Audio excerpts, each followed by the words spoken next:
सब कुछ ठीक चल रहा था और फिर अचानक दोपहर होते होते हमारी स्क्रीन पर यह ब्रेकिंग न्यूज फ्लैश होने लगी। मार्केट एट डेज लो। ये कोई छोटी मोटी गिरावट नहीं थी, बल्कि एक बहुत ही तेज एक तरफा बिकवाली थी जिसने सबको हैरान कर दिया।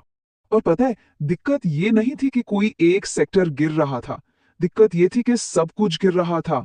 Nifty 50, bank Nifty, mid cap, small cap, आप नाम लीजिए, और वहां बिकवाली हो रही थी। चारों तरफ बस लाल ही लाल था। और यहीं पे सबसे बड़ा सवाल खड़ा हो जाता है। सुबह जब हमने मार्केट को देखा, सारे के सारे साइन पॉजिटिव थे, ग्लोबल मार्केट अच्छे थे, घरेलू निवेशक भी खरीद रहे थे। तो फिर अचानक ऐसा हुआ क्या कि बाजार ताश के पत्तों की तरह ढह गया। चलिए आज इसी की तह तक चलते हैं। तो सबसे पहला शक किस पर जाता है? ग्लोबल मार्केट्स पर।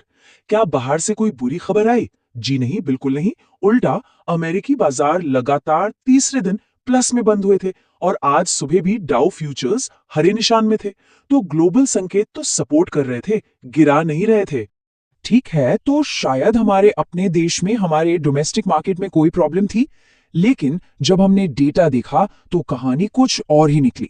पिछले दिन का डेटा बताता है कि एफआईआईज और डीआईआईज यानी कि विदेशी और घरेलू दोनों बड़े इंस्टीट्यूशनल इन्वेस्टर्स ने नेट खरीदारी की थी। अब जब बड़े प्लेयर खरीद रहे हैं तो बाजार को तो ऊपर जाना चाहिए था, नीचे नहीं। फिर हमने सोचा चलो कोई बड़ी नेगेटिव खबर आई होगी। हमने देश और दुनिया की सारी न्यूज वेबसाइट्स खंगाल डाली, लेकिन कहीं भी कोई ऐसी खबर नहीं मिली जो इतनी बड़ी गिरावट को जस्टिफाई कर सके।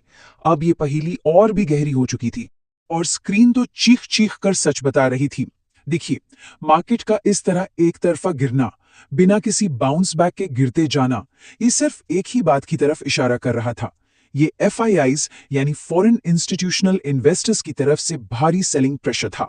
पर सवाल यह है कि एफआईआईज ने अचानक इतनी जोरदार बिकवाली क्यों शुरू कर दी? देखिए, इसके पीछे कई वजहें हो सकती हैं। हो सकता है उनके अपने इन्वेस्टर्स पैसा निकाल रहे हों, या ये भी हो सकता है कि किसी बड़े ग्लोबल फंड ने एक साथ अपने पूरे इंडियन पोर्टफोलियो को बेचने का फैसला किया हो। और अक्सर ऐसे बड़े सौदे बिना किसी खबर के चुपचाप हो जाते हैं। सबसे बड़ी सीख ये है कि मार्केट अनप्रेडिक्टेबल होता है। इसका स्वभाव ही ऐसा है।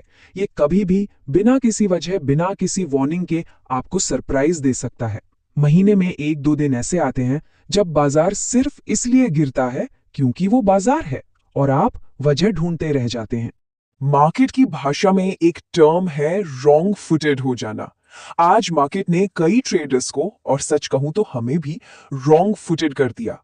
इसका मतलब यह है कि जब आप गिरावट की उम्मीद बिल्कुल नहीं कर रहे थे, ठीक उसी वक्त मार्केट ने आपको गलत साबित कर दिया।